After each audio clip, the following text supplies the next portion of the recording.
শুরু হচ্ছে আজকের গল্প জীবন যেমন। কলমে মাধবী ভট্টাচার্য। মাছের বাজারে পৌঁছাতেই পা থমকে গেল। কত বড় বড় কই মাছ উঠেছে।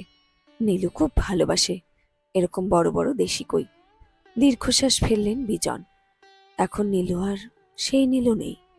বদলে গেছে সময়, পরিস্থিতি এবং সেই সঙ্গে তাদের জীবন। কিছুক্ষণ থম ধরে দাঁড়িয়ে থাকেন। গলার কাছে দলা পাকিয়ে ওঠে কষ্ট।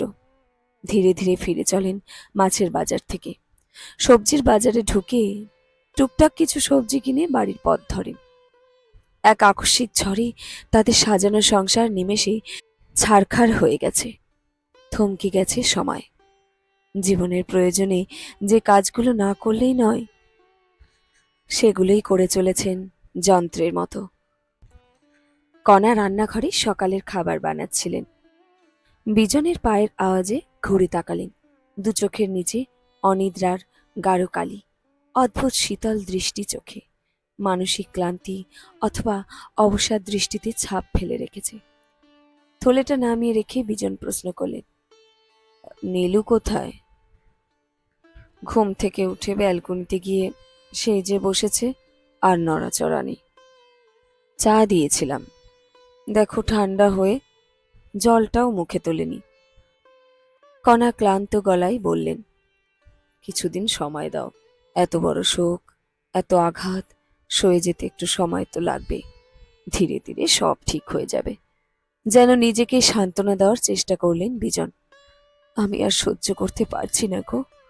কণার গলায় হাহাকার। আমরা যদি এমন করি, ওকে সামলাবে কে বলো তো? বিজন অসহায় গলায় বললেন। চুপ করে গেলেন কণা।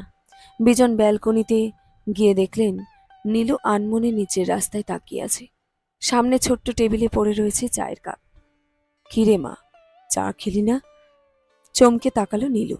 চোখের নিচে গাঢ় কালি, চুল উস্কো খুস্কো। একদিনও বোধহয় রাতে ঘুমোয় না। একটু হাসির চেষ্টা করে সে বল, এই তো খাচ্ছি বাবা। ঠান্ডা চায়ের কাপ তুলে চুমুক দিয়ে হাসল নীলু। বিজন স্তব্ধ হয়ে দাঁড়িয়েছিলেন। ছটফটে প্রাণবন্ত মেয়েটার এ কি দশা হয়েছে? কিছুতেই যেন ওর কিছুই এসে যায় না। অথচ এমনটা কি হবার কথা ছিল? নিজের পছন্দের ছেলের কথা বাড়িতে জানিয়েছিল সে মাস তিনেক আগে। ছোটবেলা থেকে তারা নীলুকে যথেষ্ট স্বাধীনতা দিয়েছেন। মেয়ের প্রতি তাদের অগাধ বিশ্বাস। জানেন নীলু কখনো ভুল করবে না। মেয়ের ইচ্ছাই তাদের ইচ্ছা। তাছাড়া আকাশ ছেলেটাও যথেষ্ট ভালো। তাদের কোনো আপত্তি ছিল না। আকাশের মা বাবাও খুশি ছিলেন নীলুকে নিয়ে। দুই পরিবারের সম্মতিতে আকাশ আর নীলুর বিয়েটাও হয়ে গেল খুব তাড়াতাড়ি। বিয়ের পর কত খুশি ছিল নীলু। আকাশের মতো স্বামী, এমন ভালো শ্বশুরবাড়ি, জীবনে সুখ যেন উতলে উঠেছিল ওর। মেয়ের সুখ দেখে তারাও সুখী হয়েছিলেন। কিন্তু সেই সুখে কার যে নজর লাগলো। বিয়ের 2 মাস পর পুরী বেড়াতে গেল ওরা। সেখানে সমুদ্রে স্নান করতে গিয়ে তলিয়ে গেল আকাশ। খবরটা শুনেও বিশ্বাস করতে পারেননি। পাগলের মতো ছুটে গেছিলেন পুরী। পাথর হয়ে গিয়েছিল যেন নীলু। চিনতেই পারছিল না কাউকে। সমুদ্রের ঢেউ নীলুর জীবন থেকে আকাশকে তো কেড়ে নিয়েই ছিল। সঙ্গে নিয়ে গিয়েছিল ওর জীবনের সমস্ত রং। সবচেয়ে দুঃখজনক হলো বাড়িতে ফিরে যাওয়ার পর আকাশের মা বাবা বারবার মেয়েটার দিকে আঙুল তুলেছিলেন। তুই অপয়া, তুই অলক্ষণী, তোর জন্যই আমাদের ছেলেটা চলে গেল। তোর জন্যই আমাদের ছেলেটা চলে গেল। তুই কাছে থেকেও বাঁচাতে পারলি না, একা সমুদ্রে ছেড়ে দিলি। নীলু হয়তো বিশ্বাস করতেই শুরু করেছিল আকাশের মৃত্যুর জন্য ওই দায়ী। ওর চোখের সামনে আকাশ ডুবে গেল, কিন্তু ও কিচ্ছু করতে পারল না। এত বড় অপবাদের বোঝা মাথায় নিয়ে মেয়েটা বাঁচতেই ভুলে যাচ্ছিল। বিজন সহ্য করতে পারেননি। ছুটে গিয়েছিলেন ওই বাড়ি। মেয়েকে বুকে টেনে নিয়ে ওদের মুখোমুখি দাঁড়িয়ে বলেছিলেন, কেমন মানুষ আপনারা? ওর জীবনে এমন এক সর্বনাশ ঘটে গেল যার ক্ষতিপূরণ হয়তো সারা জীবনেও হবে না। এই ভয়ঙ্কর দুর্ভাগ্যের জন্য ওকে দায়ী করছেন আপনারা। ও কোথায় গিয়ে দাঁড়াবে এখন? শুধু ও সর্বনাশ হলো, আমাদের হয়নি, বলেছিলেন আকাশের মা। আপনাদের জন্য আমার সমবেদনা রয়েছে, কিন্তু এই ক্ষতিটা তো আমাদের সবার। আর এর জন্য কেউ দায়ী নয়, সবটাই ভাগ্যের দোষ। বিজন বোঝাতে চেষ্টা করছিলেন।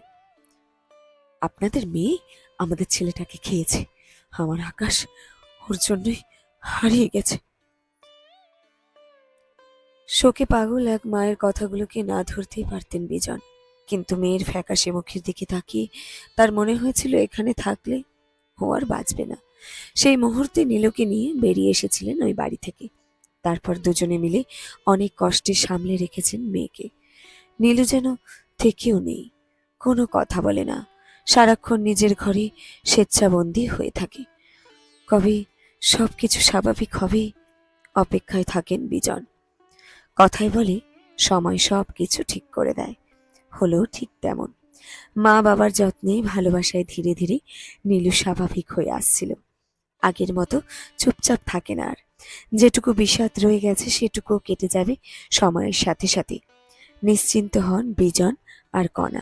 বছর তিনেক পরে একটা স্কুলে শিক্ষিকা হিসেবে জয়েন করলো নীলু। মা বাবা আর মেয়ের সংসার আবার জমজমাট খুশিতে আর আনন্দে। আকাশ আর কোথাও নেই, নিশ্চিত হন বিজন। তার মনে তখন অন্য চিন্তা। নীলু আর কতদিন একা একা থাকবে, ওর তো নতুন করে সবকিছু শুরু করা উচিত। একদিন অনেক কষ্টে সাহস সঞ্চয় করে বলেই ফেললেন, একটা কথা তোমায় বলতে চাইছি নীলুমা। নীলু জিজ্ঞাসু চোখে তাকিয়েছে। বিজন গলা খাকারি দিয়ে বললেন, "আহ, কতদিন এভাবে একা থাকবি মা? আমাদের বয়স হচ্ছে, তোকে এভাবে রেখে দিয়েও যে মরেও শান্তি পাবো না মা।" নীলুর মুখটা পলকে ফ্যাকাশে হয়ে গেল। একটু পরে অস্ফুটে বলল, আমি তোমাদের সঙ্গে খুব ভালো আছি বাবা, আমার আর কাউকে চাই না। কিন্তু আমরা যে ভালো নেই রে মা। কেন? তোকে এভাবে দেখতে আর ভালো লাগছে না। জানি একটা দুর্ঘটনা ঘটে গেছে, কিন্তু নতুন করে শুরু করতে তো কোনো বাধা নেই।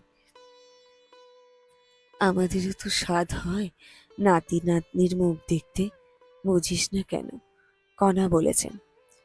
একটু সময় চুপ করে থেকে নীলু বলল, ঠিক আছে, তোমরা যা ভালো বোঝো করো।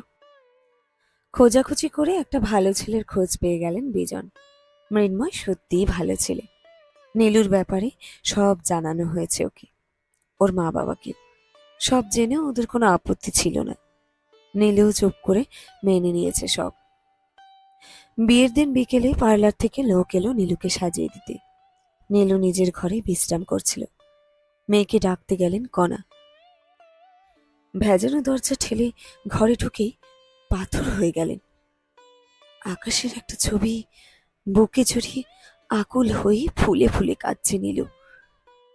মেয়ে একটু ভোলেনি আকাশকে, এইভাবে বুকে করে রেখে দিয়েছে।